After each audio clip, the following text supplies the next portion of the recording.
Any amendments to the agenda?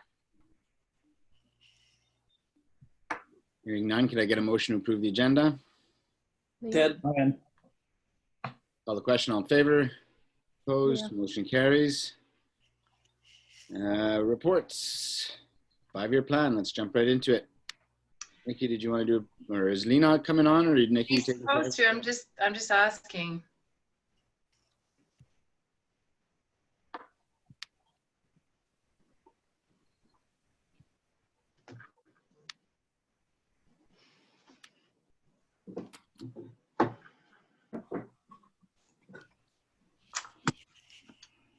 Just be one moment. Yeah, no worries.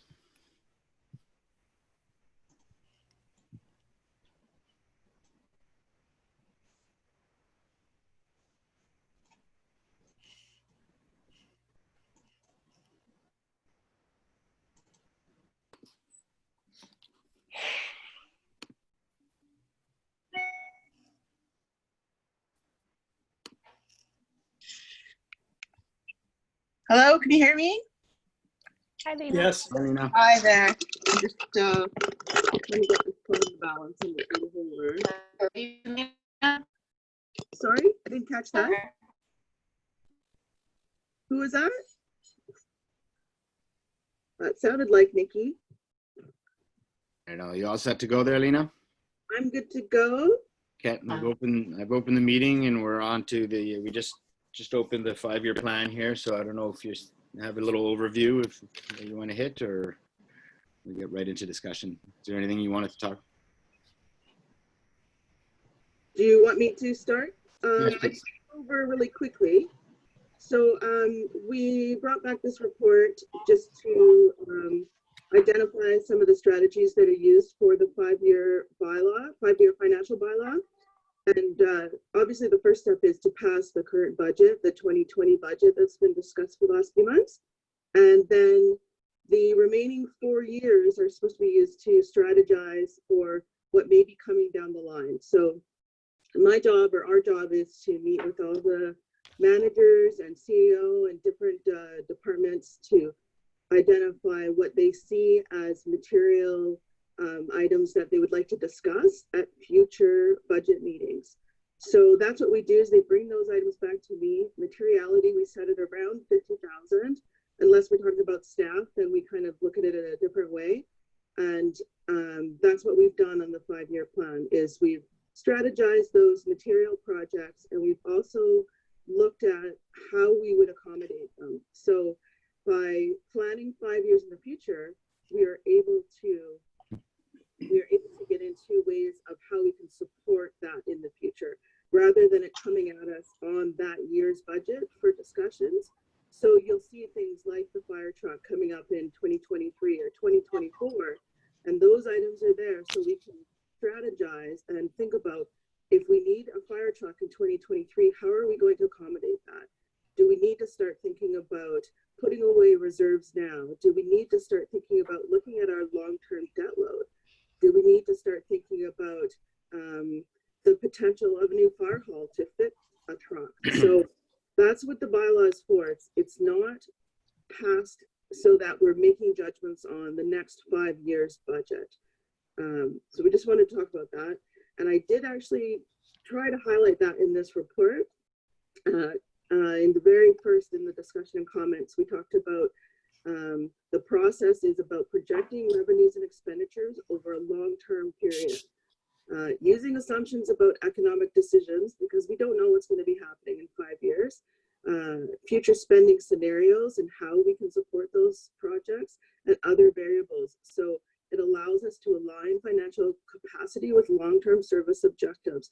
Do we want to continue with certain services? Do we want to increase or decrease certain services? So we do need to look at a 5-year view of the budget every year, so we can keep those things in mind. So when we come up to our annual budget, we're considering those things that have been on the books for many years. Like CAO Gilmer stated before, we've had the fire hall on our 5-year plan, at least for the last 5 years since I've been here. And what we do is we keep having it as a future possibility, but we actually haven't got to a point where we've incorporated it into an annual budget or incorporated it into a borrowing. It's still a what if, and that's what we have to look at this bylaw for. It's a what if bylaw, so we can strategize, so we can be ahead of the curve. So I just wanted to make sure that was really identified.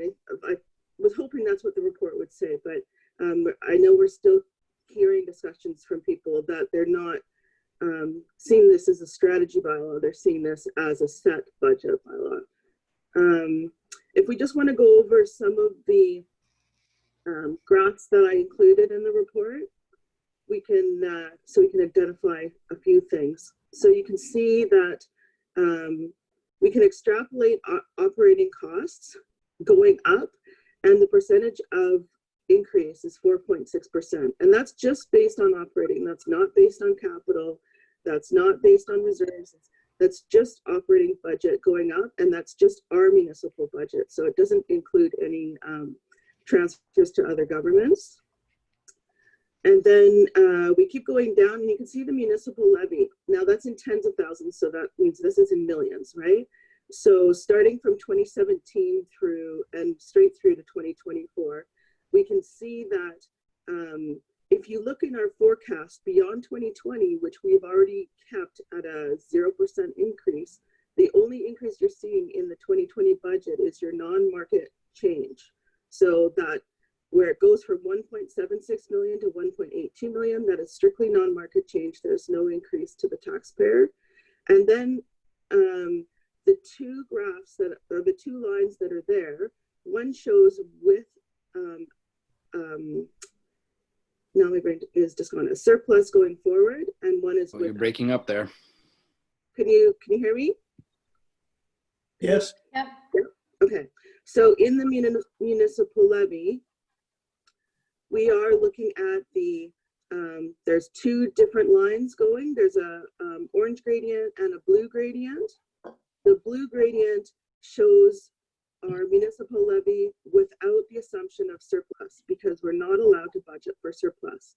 However, if we assume the same surplus that we carried in 2018, 19, 20, then what you see in the municipal levy is a slight downgrade 2021 and 2022, and then it starts to go back up. And between 2020 and 2024, there actually isn't much of an increase. Now that's assuming the similar surplus, just so we can have comparability. We want to see how this would look if we budgeted for a surplus.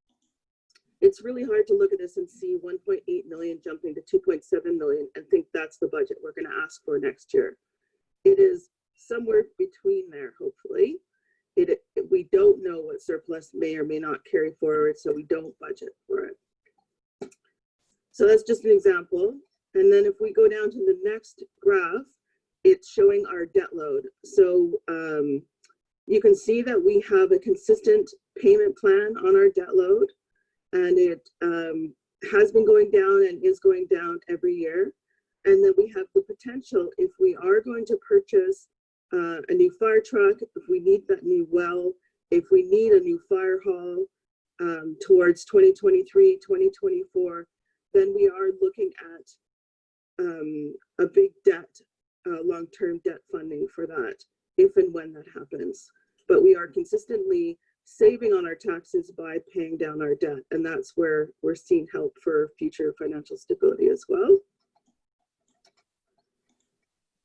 And then, so we can look at our capital expenditures. That just shows the big capital expenditures that we've identified in the 5-year plan.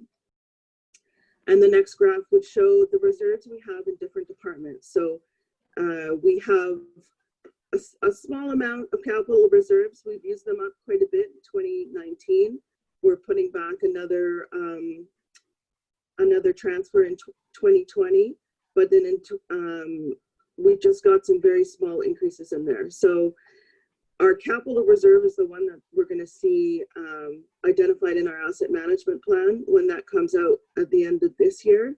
And they will identify kind of how much capital we need to be putting aside to keep our services where they're at. And then all our other reserves are in there as well. Our fire reserves, recreation reserves that were transferred over from the SLRD, our water reserves that we've consistently done over the years, and the start of our sewer reserves. So that's just a quick synopsis of the information report. Any questions? Thank you, Ms. Martin. Maybe just to go back to the beginning of your presentation, talking about how the 5 year is a forecasting and planning tool, so to speak, as opposed to an actual budget. We've had conversation, and you'll see there's a letter in the package about conversation about how the pandemic, how COVID is affecting our budget this year. We changed our budget this year to try to make some adjustments because of that. But what about in terms of the 5 year plan? I mean, we still need to plan, so to speak, for a fire hall or a new fire truck, or pick your example. And every year we make the decisions to pay, depending on the budget that year, whether those projects should start to be funded or go ahead in that year or in the future 12, 18 months. So I'm just wondering if you can make a comment on how, if and how you would factor something like the COVID pandemic into the 5 year plan, or does it alter it? So for the COVID pandemic, honestly, because it is such a new pandemic, it's a very hard pandemic to judge right now. We obviously, in the current climate, we see a downshift in financial stability for a lot of people. And I think council has identified that in the 2020 budget process. And that was part of why we brought the last committee of the whole meeting, we brought back solutions for bringing back a 0% increase budget, where we were originally looking at a 5%. So we have already made a lot of cuts in the 2020 budget to accommodate the current environment. And that environment keeps us going until July of next year. So we can only go so far as to plan years at a time. And the 5 year plan is just to identify what we need to be thinking about. They're very separate. So we're not using this 5 year financial bylaw to commit funds. There's no commitment in this bylaw. The only part of this commitment is saying the 2020 year is here, and that gives us the allowance. By passing this bylaw, it allows us to pass the tax rate bylaw. So your tax rate bylaw is your actual budget setting bylaw. That is the bylaw that says this is how much money we need to manage our services for the year. So I recognize that. I'm just trying to see if there's a place for consideration for something like the COVID pandemic, looking ahead 5 years, or is it something we consider year to year? Well, because we're still being financially impacted from the pandemic, we'll push the fire hall off another year, or is that more how that looks? I think yes and no. Like, I think we could look at it two ways. I think the bylaw, the 5 year financial plan bylaw, is not the place to make those future decisions. I think if you want to stay ahead of the current environment, we could maybe look at some information reports, either at 6 month intervals, or an information report that comes out before we start discussing budget again in January, so that we can have those decisions coming up a little bit sooner and have those discussions a little bit sooner. It would be very hard for me to say in 2 years what our environment's going to be right now. I think a lot of financial planners are having the same problem. So we really are looking at what we consider a short term, which is a annual budget. And then in the long term, we have the opportunity to continue to postpone or adjust service, or cancel service, or increase service. And that can be identified in the plan as you go as well. Thank you. Open for questions from council. Ted? Go ahead, Councillor Caddick. Thanks very much, Mayor Richmond, and thanks for the presentation, Ms. Martin. It's well put together. I too share your concerns, Mayor Richmond, excuse me, with the COVID and not knowing what the new normal is going to be going forward. We don't know where we're going to be as far as funding how we're going to cover any shortfall that's coming up potentially in July if people can't pay their taxes. We may have to use up reserves, maybe eventually borrowing. And I think for me, looking forward, and I appreciate that this is just a snapshot in the future so that we can look ahead and see what we want to do. But I'm certainly concerned that if this social distancing continues, to look at opening up community center, recreation facilities, parks, and even having staff, the full staff, go back to work in the office, I think could likely be many months down the road. We don't know what this fall is going to bring. Obviously, nobody can predict the future, but if it continues, it may be a long time before we get back to any kind of normal. So when I was taking a look at it, I'm just wondering, and I'm just throwing this out because I know we're all trying to find something that works here. I'm almost thinking that on the top of the page where we've got the years of our 5-year budget, we move everything forward 1 year. So that next year, what we're doing is looking at the same budget we have for this year, knowing full well that we can always add lots of things in when the first of the year comes, and hopefully everything's back to normal. So it's just a thought I'm looking at. I'm a little worried about going to the community with this because it's hard to understand sometimes. And I think if we're prudent, maybe it might be an opportunity to say, we can work with this next year. We can add in some of these projects that we took out not only this year, but not knowing what next year is going to bring, we may have to take out next year. So that was just my thought on this. Thanks, Mayor. Thank you. Ms. Martin, did you want to respond? I think that Councillor Craddock has the community at heart, and he's looking at what adjustments can be made to assist the community and not knowing what the future holds. And I can definitely agree with that. I think that the opportunity is already there because we discussed budgets starting in January for months. This year we've done it for 5 months. So every year you have the opportunity to bump the current year, and it is difficult to know what the environment is going to look like next year. So we really do have to consider it a year at a time and just see where we're going to be at in January of 2021. A lot of things that Councillor Craddock pointed out are true. We don't know what kind of where the economy is going to be. We don't know what kind of taxation is going to come in this year. We might need to make large concessions to this budget. We might need to really take a close look at the services that we are currently providing, and can we continue to provide those services in the way that we are providing them today? It's something we keep an eye on, and it's definitely something I keep an eye on all the time on a daily basis. And it's something I keep on with the managers as well. So if we get into where budgets are being tight or we're getting close to funds that are available, I do have conversations with those managers to make sure we stay in line. And we have consistently shown that from year to year, where we haven't had a deficit in the last 5 years. So this year I do have some concerns with the amount of funds that we have to put out to other governments. Even with our own budget, we continue to look at trimming our budget. But just to give you some numbers to keep in mind is we've received all of our requisitions from our other governments, and we have an August 1st payment that has to go out to other governments, regardless of us receiving the funds, of $1.3 million. So potentially that alone is going to make us go into our reserves. And then we have an additional almost $1.5 million that we have to pay at the end of the year to the school tax.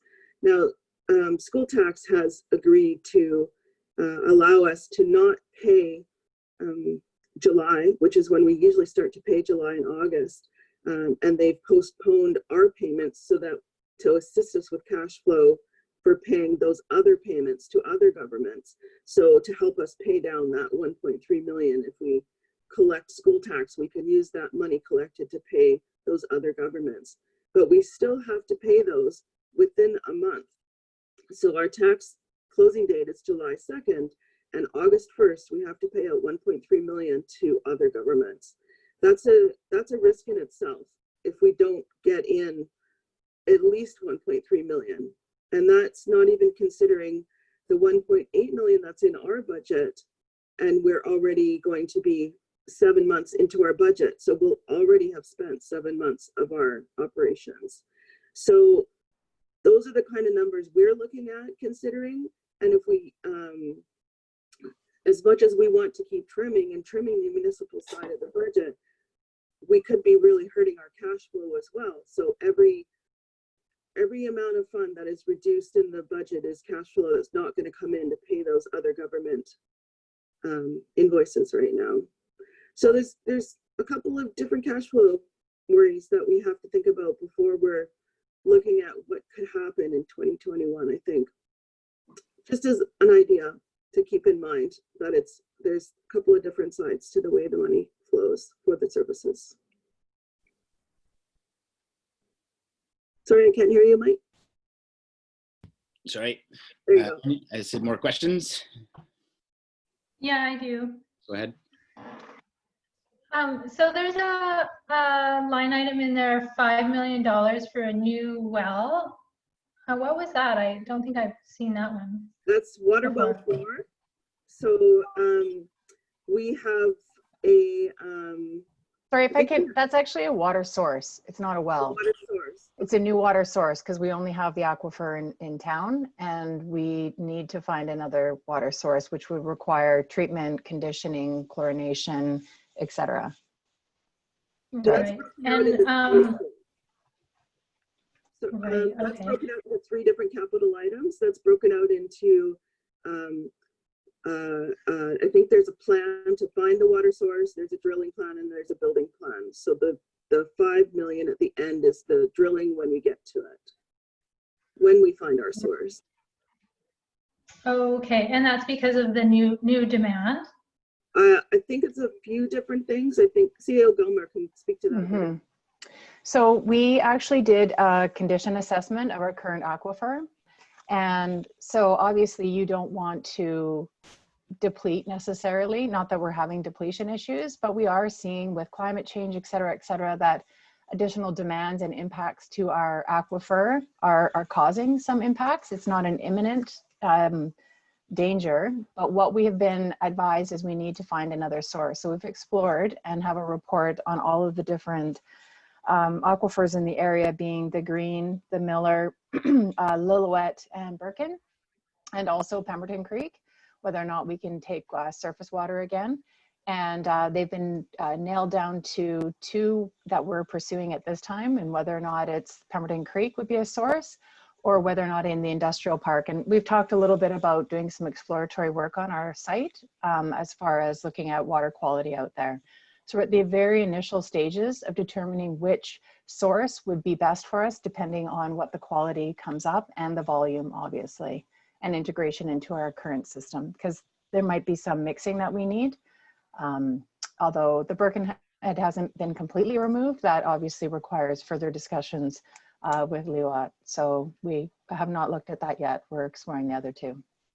There has been interest over the last few years, Mm-hmm. like 5-7 years, to discuss an aquifer. The One Nation will also need a new aquifer, and the possibility of working on that together. We still keep that door open right now. We have those conversations. We've actually looked at what a 50-year capital plan between all of us would look like, because we're small. That would include the regional district as well, and seeing where we can share some of the assets we have, whether it's our wastewater treatment plant, water supply from Lillooet. And those are, we're at initial stages. We haven't gone further down that, other than to say, yes, we're interested in having those conversations, because we're so small and we're so close to one another. Yeah, I just want to make sure that those conversations are kept live. Yep. And Right. the final thing for that is that while the water well is on there for 2024, it's more on there to identify that we need to keep that in our thoughts, not that it's going to happen in 2024. Like the fire truck, could get pushed another 5 years down the road. It's only going to be addressed and included in our annual budget for planning when it's the service is passed on an annual basis. So we might decide in an annual budget that absolutely the water has to be upgraded for 2026, and maybe in 2024 we look at starting our process for long-term borrowing, or we start our process for increasing our reserves, or we start to do some info sessions for the public. So it's just there to identify, not to say for sure we're spending $5 million in 2024. Right.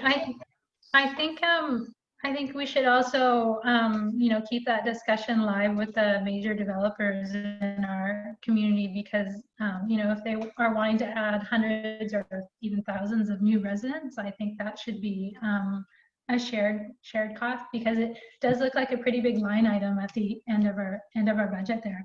I just had a few other comments. So we do actually have those conversations when we are reviewing not just with water, with wastewater as well. Right, perfect.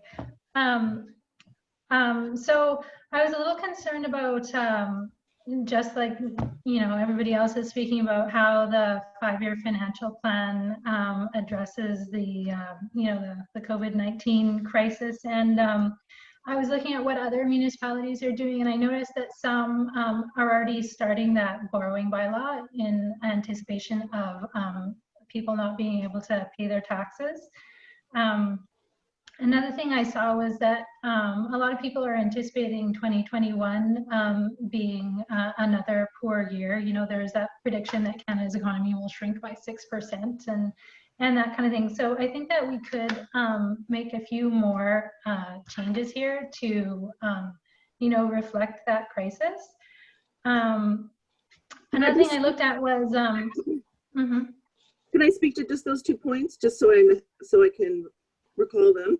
So the first one, you're talking about the revenue anticipation borrowing bylaw.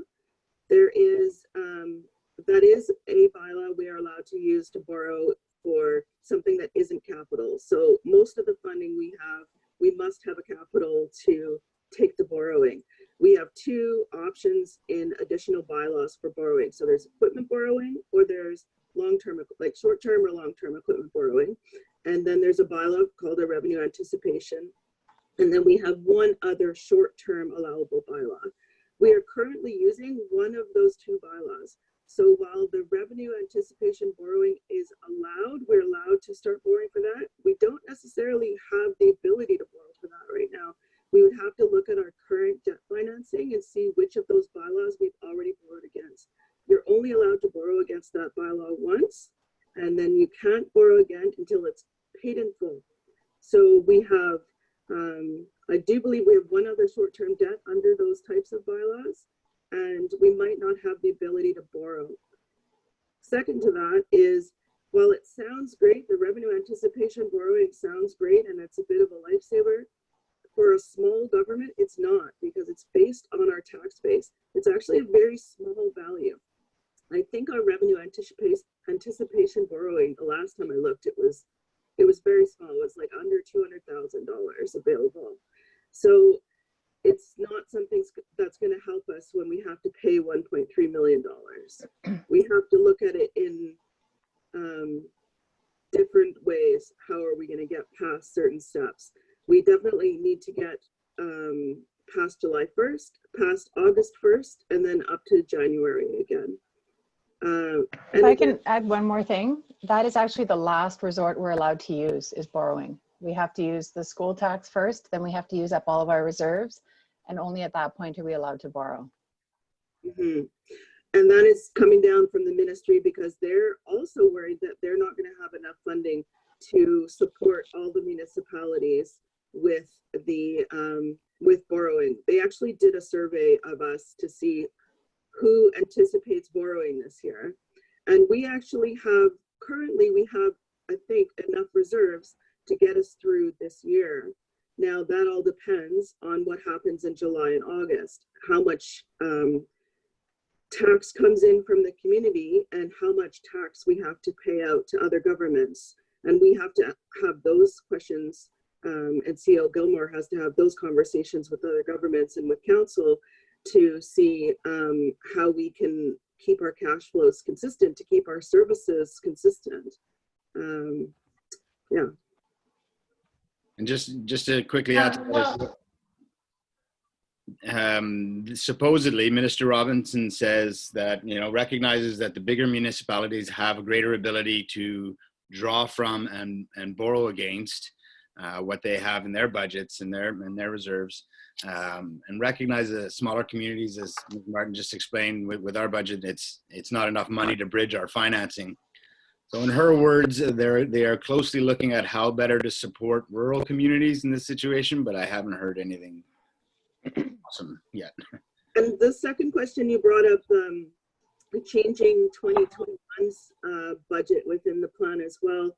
I have had some feedback and seen some feedback from other municipalities, and most municipalities actually did not offer a 0% tax increase this year like the Village of Pemberton did. And what they are doing right now is some are reopening their 5-year plan so that they can restate their 2020, which is because we didn't have ours closed. We had the opportunity to restate ours at the last Cal meeting, and we did bring back an opportunity to bring it down to 0%.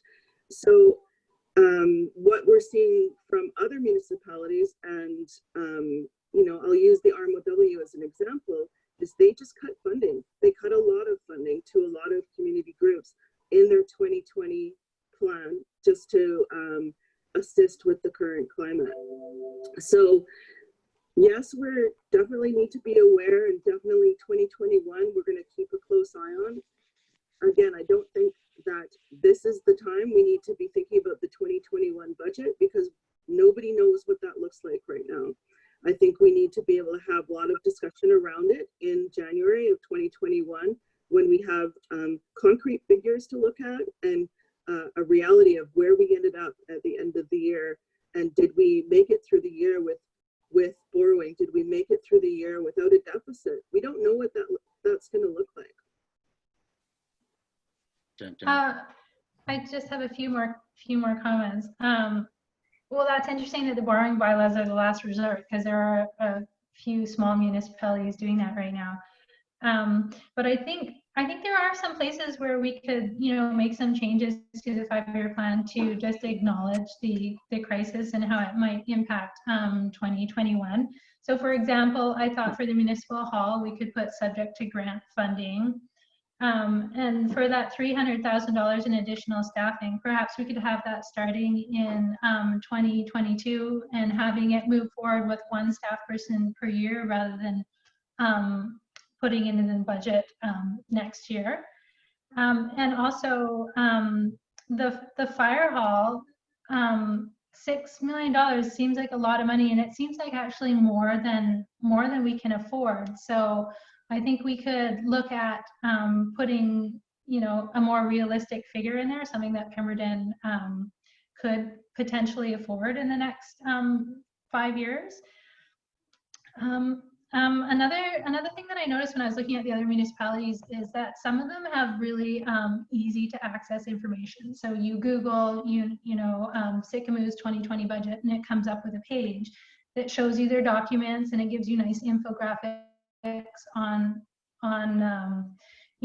what their proposals are. And some of the municipalities, it's really hard to find because you have to know the dates of the councils and look through multiple documents, download large documents, look through hundreds of pages to try to find this information. So for Lillooet, I gave up. I couldn't find out what their plans were. So I think for us, I think it would be a really nice step for the public to have a very accessible page. So another thing I thought is perhaps we can start doing our financial planning just in the 5-year planning a little bit earlier. So maybe in the late fall, so that we'll have more time to talk about these and make sure that what goes into the 5-year financial plan is something that we really anticipate doing, you know, we can envision doing. Yeah, I'll leave it at that. Can I answer a couple of those questions? So let's go back to some of the changes that you discussed in the 5-year plan.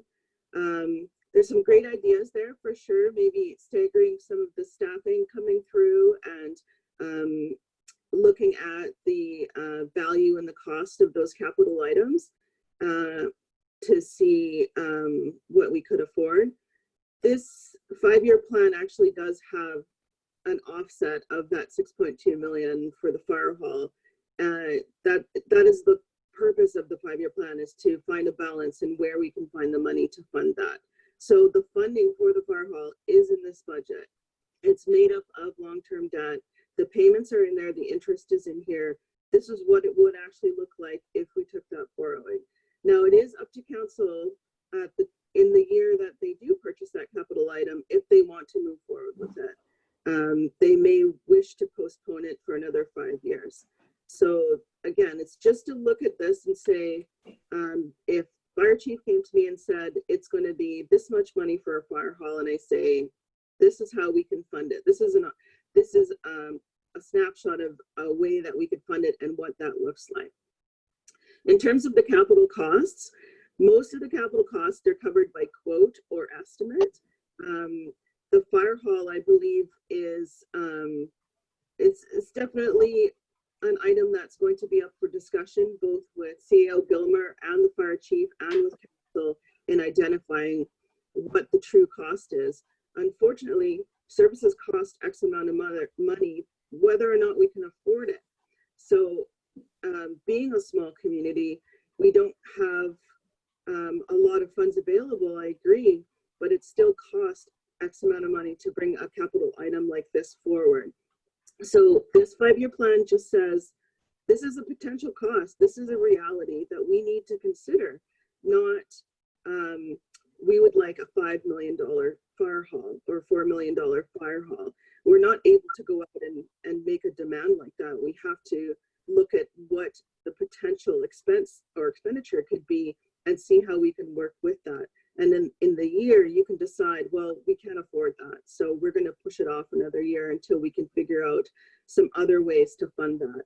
A fire hall or a municipal hall, what grants may or may not be available, right? So up until last year, we didn't know we were going to get a, what was it, $5 million, $5.3 million grant to redo our downtown. We had been putting reserves aside because we identified that our roads needed repair, and we were looking at $1 million capital cost for a block of road to do the whole thing. So we were able to start putting money aside for the future potential of paving the road, and we ended up getting a very large grant, and we were able to pave and fund all the roads. But again, we knew that in the year of the budget. We didn't know that 5 years in advance, that that would be an opportunity for us. So that's just about the 5-year plan.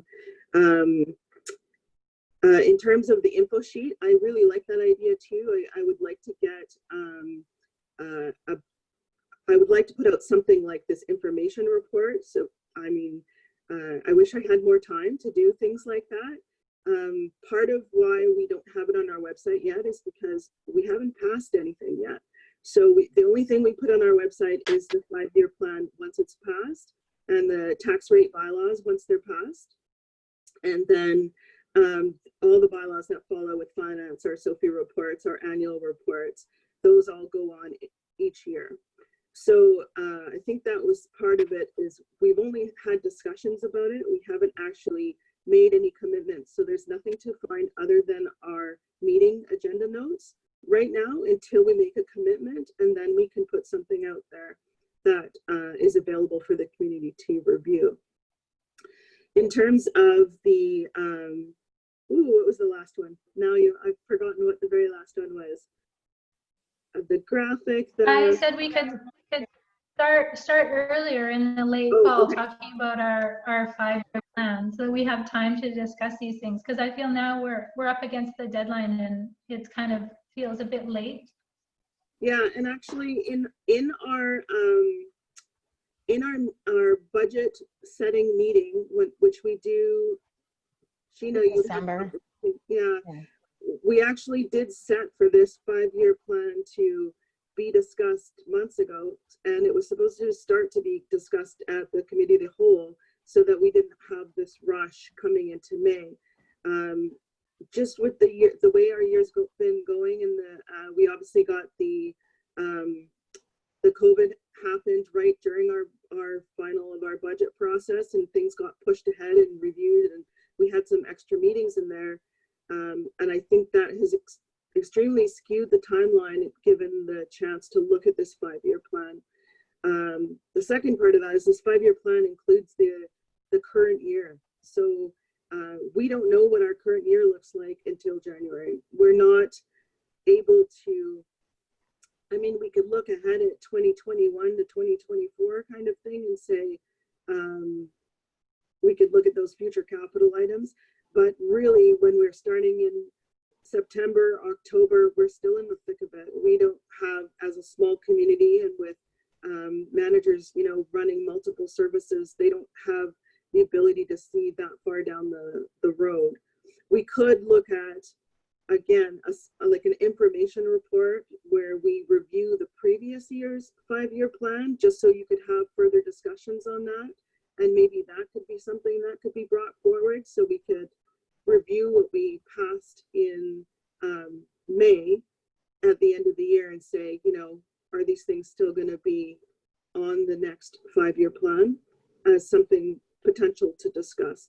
But I think the future year, the 2021 5-year plan, we won't be able to get to until we can get through 2021's annual budget and then move to the 5-year plan, because they all build on each other. Okay.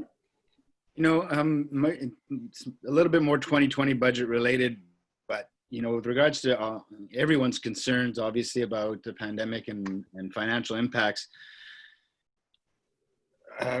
maybe we should set out some timelines or some benchmarks for us to understand, you know, to check in, you know, partly going way back to Councillor Craddock's comments earlier about recreation staff, where people are working, what's going on. So some check-in points where, hey, we could look at staffing situations with regards to the COVID-19, but also have a chance to look at revenue losses. So for instance, transit, we know we're not making as much at the fare box. We're waiting to see once again if there's any support from the province with regards to that.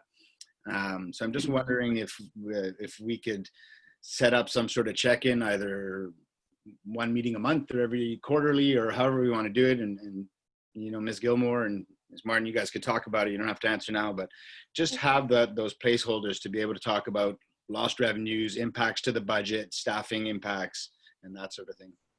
Well, I think definitely quarterly is probably the minimum time, just because we ebb and flow, our staff ebb and flow, finance staff for sure. We're more busy between October and May. That's our busiest time. We're going through our year end, we're going through our audit, we're going through our tax study, we're going through getting out tax notices.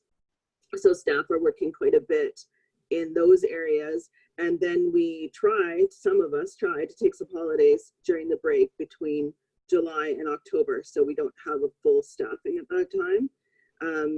And also, as things ebb and flow, we're not always working in the current month. We might be working in last year. Like right now, I'm auditing, so I'm working in 2019 right now, and I'm also working in 2020 for future planning. My staff are working in this week. So timing wise, we don't get a lot of information coming in for a quarter at a time. So we're going to set the budget now. We're going to set the tax rates. It's going to be July before we have our tax notice end date. It's probably going to be September before we see what's happening and what kind of cash flow we're seeing from our tax notices. So maybe with our quarterly reports, when we report on the spending for the current year, we could have some additions and look at cash flows, and we could look at risk in that sense and where we're sitting. Yeah, and I mean, beyond taxation too, though. Like I say, I'm talking fare box transit. I'm talking about recreation revenue for programming, that sort of thing. So I think we're all trying to be conservative and wary, obviously, of the financial situation. And for us to understand it, it doesn't all have to happen at once. If we have to wait quarterly for whatever, for staffing, or wait and see when taxation comes in. But, in our different departments, it would be nice to get an update, Ms. Gilmore, just for us to understand where revenues are lost, where costs might be higher, where potentially savings have happened. Yeah, we can do that. We'll take that offline and bring back a proposed schedule. Thank I can you. let you know. Thank you. Mayor Richmond? Go ahead. Yeah, I think there's a couple of things that going forward, 2021 and forward, that we have to really take into account right now, or at least put some consideration into us as the federal and provincial governments are reaching deeper into the taxpayers' pocket to pay for all these programs they're putting out to help people unemployed, businesses, rental, that type of thing. I really wonder going forward what the opportunity is going to be at all to access any grants in the next few years as the government tries to recoup that money. So I think thinking of a fire hall and maybe hoping to get some funds for that, or even a municipal hall and try and get some funds for that. I'm not sure at this point in time I would be very comfortable suggesting that's going to happen. So I think that has to be taken into account. Councillor Craddock, just on that point, if I can, that's a concern that's been brought up from a lot of local municipalities to the province. And I've had this conversation a dozen times at least with our MP, and we're being reassured now, whether it comes to fruition that way or not, but we're being reassured, because again, this has been brought up a lot, that granting opportunities are going to not only carry on, but they're going to be encouraged because they feel it's a part of infrastructure investment, and it'll be part of our recovery as a country. That if the feds invest in shovel-ready projects, it puts people to work, it keeps the economy going. Recognizing what's going on in small business and in the business community across the country, and especially with smaller businesses, they recognize that there's going to be potentially employment issues as well carrying forward through the recession that follows this pandemic. And therefore, to keep people employed, again, they're going to encourage shelf-ready projects and try to do grants. One of the examples is the National Disaster Fund. They're reducing it. It used to be a fund where it was like 20 million and up, or even more than that, 30 million and up, I think, for projects. Now they're reducing the size of the projects to allow more people to access the funding. Patrick Whaler has been putting stuff on our plate for the last couple of weeks and making some grant suggestions. So to date, they're being encouraging about the grant situation. We'll see how it all pans out. Like you say, they're spending a lot of money right now, so we'll see how it goes. Thank you, Mayor Richmond. I appreciate that. And the only other question I would have, and maybe Ms. Martin isn't able to answer this, but in the 5-year budget over that period of time, through taxation, we're looking at a roughly 60% increase in taxation that we would need coming in for revenue. I'm just wondering if you've had a chance to take a look at that and see how much of that you feel could be from new portfolios, and actually how much we would actually have to potentially be looking at direct taxation on the homeowners in the community. So there's two things, and even within this information report, the way that I try to consider the potential tax increase is to look at the operations. That's the biggest. The capital would be funded by either reserves or debt financing or grants. So usually our capital items are not specifically taxation. So just looking at the graph or the infographic that's on here for operations, we estimated a 4.5% increase average. So I think it was between 3 and 5, and it ended up over the 5 years, it was 4.5. So that's what I identify as a potential tax increase, is that 4.5%. Now, that said, there's a lot of things that can affect that. Surplus and deficits at the end of the year affect that greatly. If we don't add the capital that we've identified in this budget, then we're not going to be paying those principal amounts. We're not going to be paying that interest. If there are other grants coming down the line to fund certain things, we're not going to be, we're going to see savings there. So there's a lot of variables for the next 5 years that can affect us. And we, again, will know them year to year, and we can change them and tweak them year to year to see how we can save money for future taxpayers. Our growth, we did have a small amount of growth in this budget, both in revenues and in operations. And we estimated just a 2% growth in building and development, for example.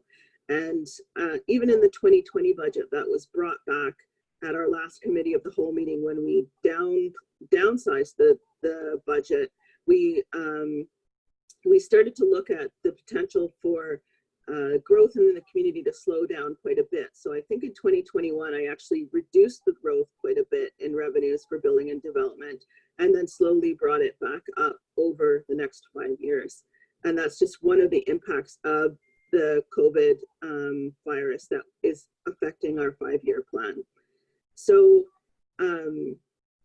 if we look at it like that, the potential for non-market change happening in the future is really directly affected by building and development. So we only get that non-market growth when we have a new build that comes on to our assessment roll, right? So, or a change in assessment. So if a piece of farmland was turned into a commercial space or residential space, then we see those changes on our non-market change reports as well.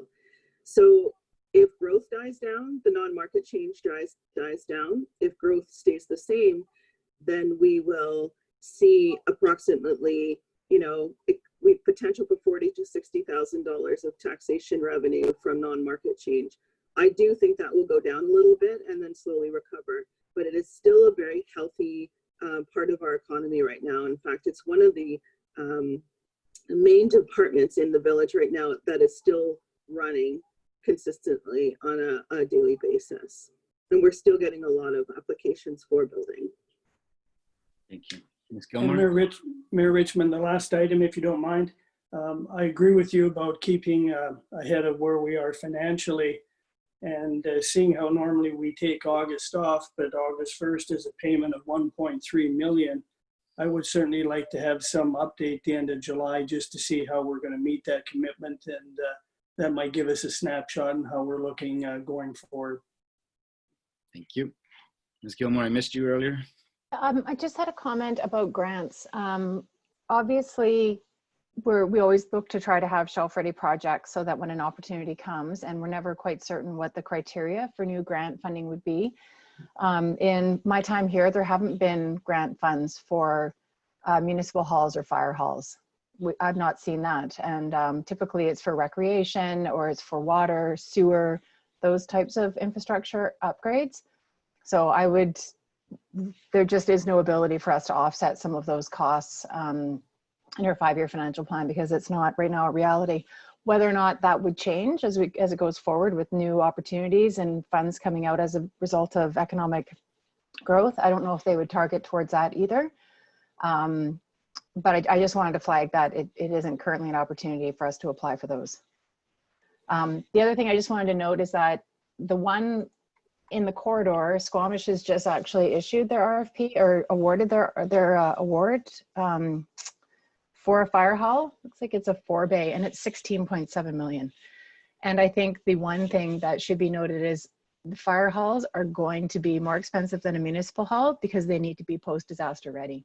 So right off the bat, it's going to cost a significant amount more to build a fire hall than another piece of infrastructure or asset for local government. The other thing that we've talked about is, and we have in our budget, is looking at designs, and that's where we're trying to find some cost savings, whether or not we can explore municipal hall with affordable housing, whether or not we can have a combined municipal fire hall, whether we could have a tri-service building, which would see maybe RCMP, ambulance, How do we incorporate public works? So that's what we're trying to do to reduce those overall costs, because ultimately it will be through borrowing, and that we're going to have to move forward with that. If we have a housing component, it could offset those costs, and that's where we're trying to look at the creativity to try to reduce those costs, and that's really the only way we're going to be able to move forward. So I just wanted to put those notes out there, that it's not lost on us that these are expensive items, and once we have a better understanding or design, we will be bringing those back to council. I think I just want to add one more thing too, in terms of evaluating these capital projects. While you know, a $6.2 million item, that's a number that a lot of people, it's hard to comprehend. It's hard to hear all those zeros on the end of the project. Now, for example, though, we want to say that we've done long-term borrowing for something like our wastewater treatment plant, and something like that is potentially around the same cost. And we have been, and we currently are paying for something like that over long-term funding. We get very good rates from our Municipal Finance Association. We get up to a 30-year term to pay those payments. And our current debt funding, from those infographics, you can see our current debt funding is being paid off. So as we pay off our debt, we're able to accommodate more debt in terms of payments. So rather than looking at it as just the value of the capital item, we need to look at it as more of a cash flow. Like if we're currently used to, in our budget, paying $500,000 in debt payments, but we managed to pay off enough debt to get those debt payments down to $250,000, then we have potential to add on $250,000 of new debt payments without having any change in the taxation. So you could still have increases and decreases without adding any taxation to fund projects like that. So I'm distracted by the tail.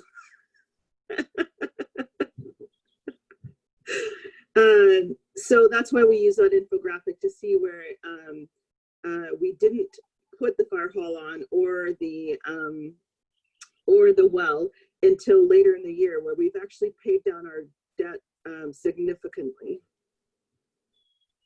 Thank you. Councillor Zanton Noble, questions or comments? Yeah, Mayor Richmond, just two quick questions is, you mentioned Patrick Wheeler about the opportunity for grant funds will still be there, but one of my questions is, in our 5-year budget, it just shows $2,000 as a revenue from the federal government. Did he mention any other assistance from the feds to rural municipalities? Yeah, I mean, again, we've had a few conversations about it. I use the National Disaster Fund as one example. There's 2 other community funds through infrastructure investment. And again, that's what they want to encourage to help the economy recover. He said there was unexpended funds from last year and more coming this year. They're going to be distributed through community recreation funds, but that community recreation and culture, but that captures a whole bunch of other things. It could capture transit infrastructure, and then the other one was more of a rural support fund. So, again, just to give you an example, those are 2 more streams that the feds want to push through, and they want to change how it happens. They want to administer the funds a little bit differently, so it's faster for communities to get it. So that's where I say I'm encouraged that hopefully that level of funding will continue coming to small communities, but no specific guarantees, councillors, and it depends on, as these things open, when I hear about it from my level, I immediately speak to Ms. Gilmore and Ms. Brooksbank to put it on their radar, and they're aware of a lot more than I am. So it's a matter of staying on top of as these things are released and then applying as soon as you can. And that's why we have a number of shelf-ready projects, from our park and ride to the cycling network plan. Might provide some to recreation to, we have a number of projects ready to go. So hopefully we'll be eligible. Thank you. And I have one more question, if that's Okay. permitted. In regards to last meeting when we were talking about staffing levels and increasing Cut staff out on me. about every year increasing by one staff member, or there's a total of 5 to 6 staff members to be added in the years to come. I'm curious if the administrator was thinking about adding them one per year or all at once in the 5 years to come. Sorry, I was muted. Looks like we lost the mayor. So again, it depends. I don't have any specific plans. I have ideas of what we may need moving forward. But again, it depends on where we end up at the end of this year. It depends on what next year looks like. It depends on what happens with COVID-19. It could be that there are none. It could be that, and I would bring forward those proposals on an annual basis. Any ideas that might have been put forward as far as staffing increases was just, this is what I'm thinking at this point.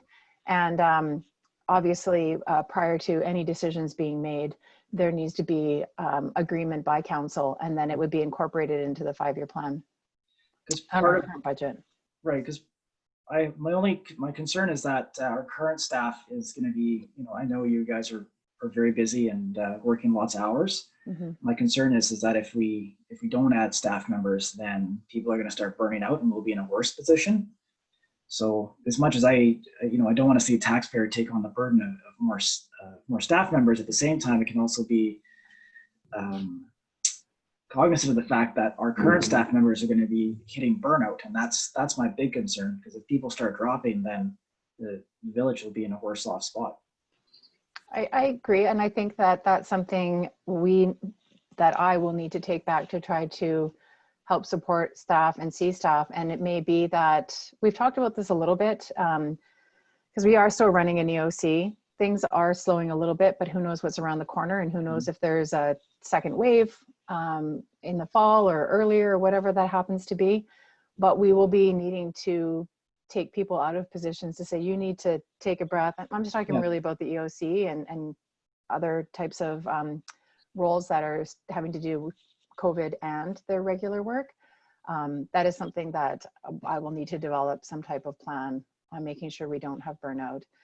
Because ultimately, we, with our organization, we're one person in every role. So when one person goes down, somebody needs to step up and take on that role. Yep. And we're already wearing multiple hats in every role. So I agree with you. It's something that we should definitely, and I should definitely be taking some time to consider on how to help support and make sure staff stay for the long run. Well, amazing staff. I'm sorry to interrupt you. I wasn't, just to be clear, I wasn't suggesting you weren't already doing this. I just know that you're extremely busy. I just want to make sure that yourself don't get to burnout, because I don't know. I'm not quite sure what the village would do without you. Oh, I agree. And that, I mean, that goes for everybody at the village. I think you guys are doing an amazing job keeping everybody informed, and I mean, we really appreciate it.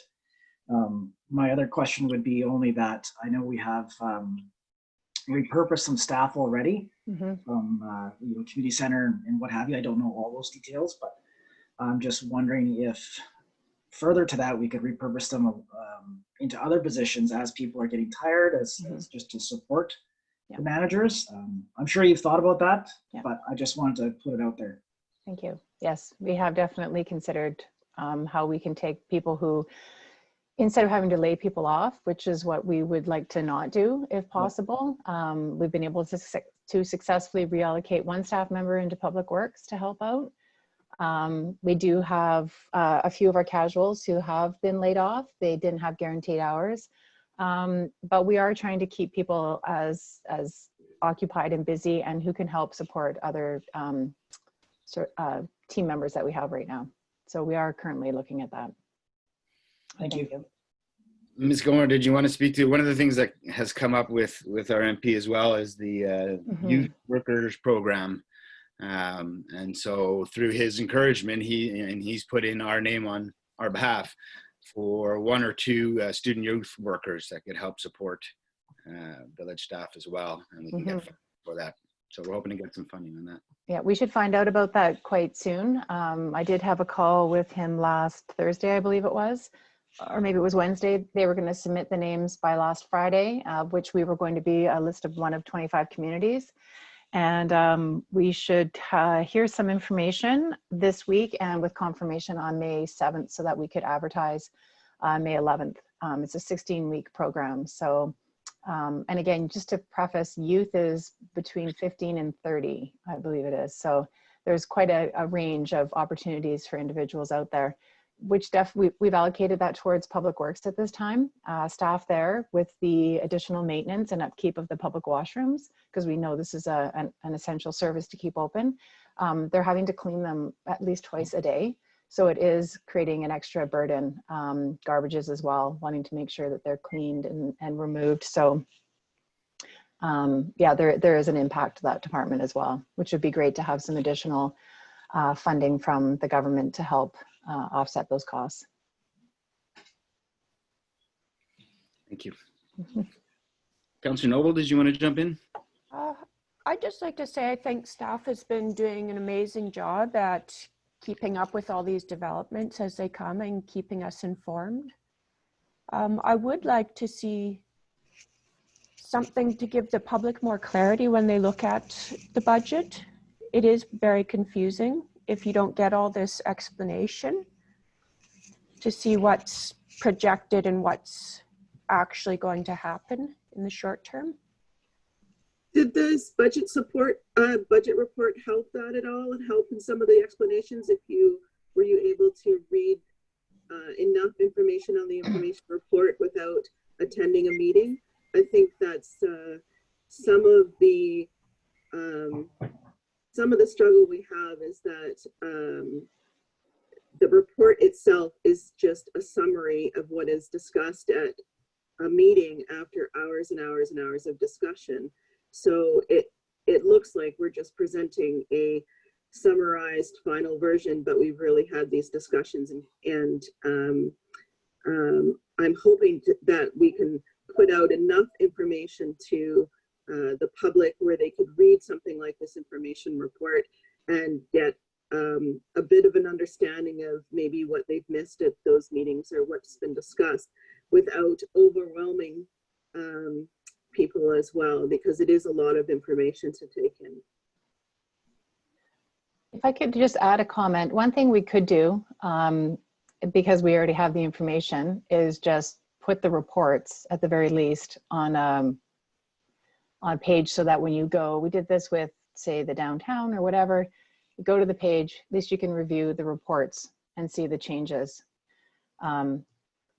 That's somewhere, at least it would be a snapshot to find the information, which should be relatively straightforward and easy to do. And then once we have the regular 5-year financial plan and tax rates, they could either be inserted there and or depending on our website capacity where they are normally kept. But at least there would be all the reports instead of having to go into different committee of the whole meetings and agendas. Sounds good. Thank you. Any further comments or questions regarding the 5-year plan? Hearing none, would somebody like to move receipt of the 5-year plan? Go ahead.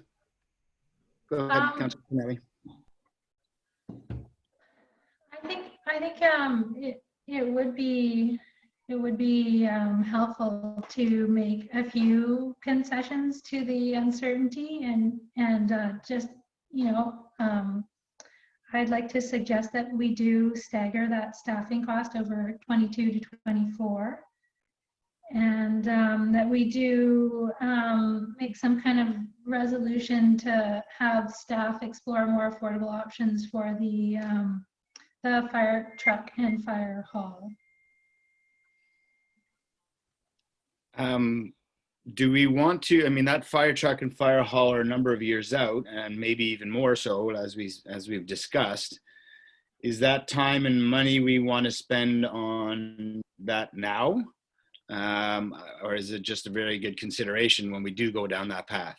In other words, we don't even have a location for the fire hall. We haven't discussed whether we're sharing with, we do continue to have conversations as a tribe building, as Ms. Gilmore mentioned earlier. So exploring partnerships and stuff like that, absolutely. But I just wonder, my question for you, Councillor Antonelli, is how much effort or resources do we want to put into exploring a fire truck and a hall right now when there are so many circumstances we don't have or know, and we certainly don't know when. Do you know what I mean?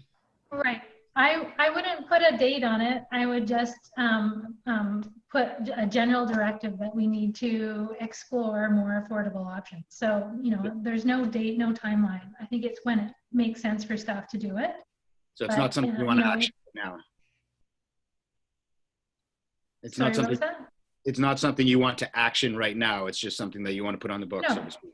Yeah, I just think we should have a motion out there acknowledging we're going into uncertain times. This is a huge item. I think we need to take a second look at some point in time.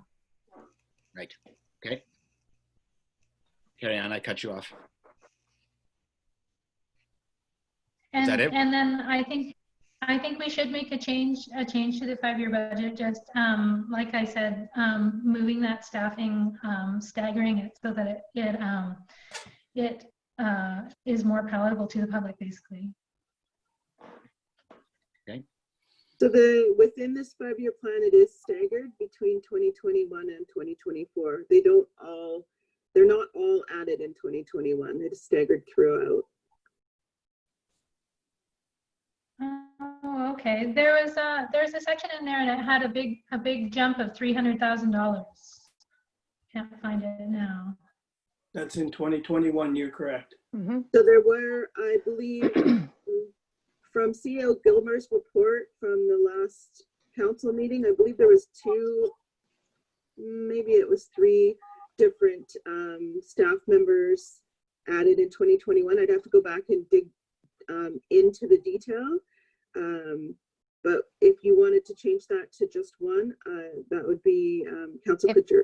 If I could make a suggestion that we could bring it back and bring back some further staggering, I wouldn't want to put a limit maybe on the number because I think it depends on the type of position it is and applicable offsets. So that's something we could, Ms. Martin and I could take back and adjust to bring back for the next meeting if council desires. Sure. Yeah, I think that would be helpful. I'm looking at it is the $300,000 jump between 20 and 21 under general government, and I think staggering that would be helpful, like you said. So part of that jump is the emergency staff member that was added in 2020. They were added as a half year in 2020, and they would go to a full year in 2021. So that alone is going to make a bit of the jump. And then I think there was 2 additional positions in that 2021 year. So can I suggest a motion, Councillor Antonelli, to have staff review the staffing increases for 2021 and bring back a staggered approach? And then I guess we don't need to receive, we can just finish with that motion, right? Well, you probably want to receive this report for information. And receive them. Yeah, So you might want to motion do it in 2. You want to maybe receive the information first and then have the additional resolutions after because that would be separate to the 5-year financial plan that we need to bring back. Okay. So let's start with a motion to receive then. Motion received. Councillor Zant, Yeah. Councillor Noble, all in favor, opposed, motion carries. Councillor Antonelli, go ahead. Oh, I was just saying I would also make the motion to receive. Yeah, no, I didn't want to make And your then motion. make the motion to. Oh, okay, right. Make the motion for staff to go back and look at further staggering of the staff. Do I have a seconder? Yeah. Any further discussion? Call the question, all in favor, opposed, motion carries. And then you wanted to put a, I'd also like. Go ahead. Yeah, I'd like to make that motion for staff to review the fire hall and fire truck for further measures of affordability. Sure. Seconder? Councillor Zant, any discussion? Ted, Go ahead.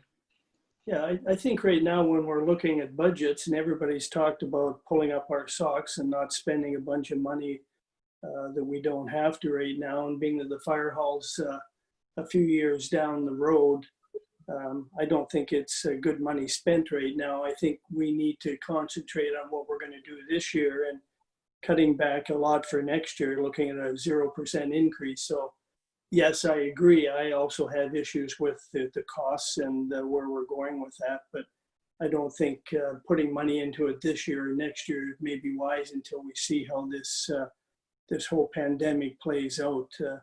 To spend $20,000 or $30,000 to look into that type of thing right now, I don't think is good use of money. No, I would agree. That's why I asked the question earlier. I think the motion is more open-ended as for when we start to go down that path. It's to make sure it's in the books that we are looking at all options and partnerships and affordability, but it's not to go do work on it now. It's when we go down that path. Then I would certainly support that. I thought Councilor Antonelli was figuring we needed to do that immediately. No. No, that's not the name. Then I'm fine with that. Sorry, Mayor Richmond, this would be a recommendation to, since this is going to be something that gets put on the books for sort of long-standing, then this needs to be a recommendation from the Committee of the Whole to Council in terms of the resolution, so that the Committee of the Whole recommend to Council that staff, and then it will be brought forward at Council for Council to approve. This is a special meeting, right? Pardon? This is a special meeting. No? Oh, right, it is. Okay. Sorry. Good. I was like, what? Okay. Yeah, sorry. My apologies. I'm getting them all mixed up. Me too. Any further discussion on the motion? Call the question. All in favor? Opposed? Motion carries. Thank you. Correspondence, we have two of them. One from Ms. Helmer, and sorry, I'm just trying to get it up here. One from Mr. Martino. Are there any specific thoughts on this? Do we want to refer to staff? How do we want to respond? Mayor Richmond? Go ahead. Yeah, I think both letters are very well put together, well thought out. I think all of us have had a chance to take a look at them, probably make some kind of comments back to the folks. And I think we can put it on file. And I think after the discussion this morning, hopefully the community will see that each of us sitting around the table has the same concerns, and moving forward, we're all in this for the community. We're not about to build a Taj Mahal fire hall or a town office without a lot of input and thought. So I'd move to receive and file. Thank you. Seconder? Second. Councilor Zant, further discussion? Call the question. All in favor? Opposed? Motion carries. Ms. Harvey, do we have, I see some attendees there. Are they still on?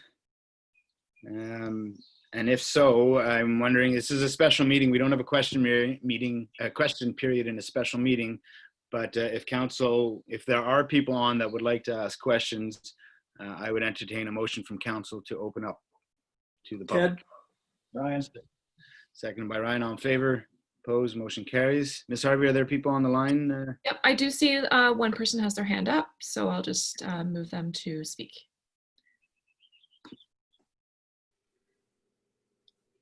Hi there, it's Dan from Peak. I just had a quick clarification just regarding the payment that's due that's August 1st, the 1.3 or 1.4 million going to other governments. I just wanted to clarify what that looks like, what that payment is. So that is all our transfer to other governments for either shared services or other government services that all municipalities pay into. So the 1.3 million is made up for mostly payments to the regional district for shared services, both general and between the Village of Pemberton and Area C. And then the other remaining taxes that we collect for other governments would be for BC Assessment Authority. So under the community charter, we do have to pay other governments or collect other government payments to pay back to them. So the BC Assessment Authority and the Municipal Finance Authority or association that is all three of those are paid on August 1st.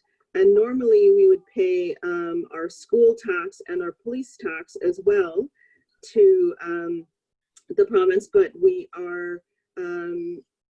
have been given a bit of a leeway there where we don't have to make those payments immediately under the regular guidelines. And they have postponed payments for school tax to municipalities in order to assist us with cash flows. So the total amount actually owing to other governments this year, now that I've received all of the requisitions, is 2.78 million. And that's how much we will be paying out in 2020 to other governments. And sorry, is all that 2.7 due August 1st, or does that include the delayed payments? That includes the delayed school tax. The school tax alone is just over 1.2 million.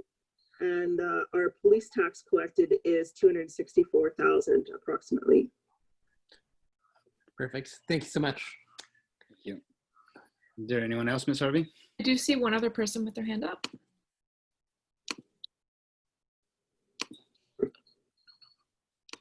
There we go. Sorry, just one second.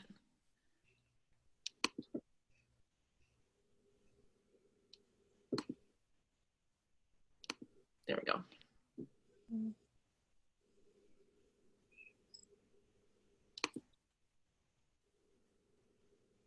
Ms. Helmer, are you there?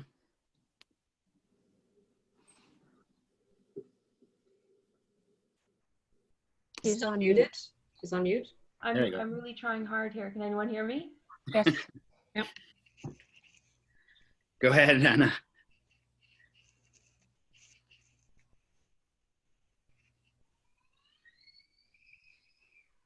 I don't think I can do Oh. it. Yeah, no, We now can we hear you. I'm muted and I can't open up. We can hear you. We can hear you. Oh, that's great. I just shouted and it all got fixed. Oh, what a lesson. Always yell. That's good. Yes, so this is Anna of 1347 Elmwood. Thank you for your time this morning and for opening it up for questions too. I wasn't expecting that. I just wonder if on the report, if there isn't room just to put like an asterisk saying, just for posterity, this report was made, you know, in the middle of this crisis. And I don't know, like would council want that on there as a record, just saying these discussions are held under whatever, I don't know, someone with more words can put that on there, but it just seems to me that it should be, rather than it not being mentioned at all, like zero mention of COVID, there should be some mention of what's going on. Just to give it context. Yeah. I think we did have a lot of talk about the COVID environment at our committee of the whole meeting, and I think with the concessions we made on the 2020 budget, it is identified that that was first and foremost on our mind. This report was requested to staff, or requested by council to staff, to assist with the process of what is a 5-year financial plan used for. Rather than, it wasn't as much talking about the current environment, but are we looking at this as a 5-year budget? Or are we looking at this as strategy, and what are the needs and what are the requirements under the charter? So that's kind of how I approach this information report. It was meant to be information about the 5-year financial plan process. So this information report could be reused kind of on an annual basis to remind people of how or why we're looking at the budget in a certain way on this 5-year plan. So Anna, can I clarify, are you meaning on the 5-year financial plan? Like I on don't know, that whole anywhere. agenda? Okay. I just don't see it anywhere. I think as you know, we were talking about Councillor Antonelli and Councillor Noble brought up how, you know, people can access and view the information. I think Ms. Martin said that, once we pass stuff, then it goes onto our website. As part of the report, or as a preface or a preamble, putting a comment in that these decisions and these budgets and these financial planning exercises were done at a time of uncertainty in this COVID pandemic. So I don't know if it's on the report necessarily, or if it's on the website as it's presented, or again, as a preamble. Is that a fair paraphrase there, Ms. Helmer? I think so. I guess if I was a counselor, at this time, I would definitely want it to be known that I was considering the fact that things are all a who, and we're making plans without knowing the first thing about it, really. And so we're planning in a bit of a information void. Yeah, I think that's sound. I think then let's take that back and consider it in terms of how we present this budget. And we always put out our info with our graphics, and we try to make it as readable as we can. I think that's a good thought, is to include some context to that. Cool. Okay, thank you. Thank you. Anybody else there, Ms. Harvey? No, we're good. Okay, unless there's anything else, motion to adjourn, I believe. Ted? Ryan? Yeah. All in favor? Thanks, everyone. We're adjourned. Thank you. Yeah.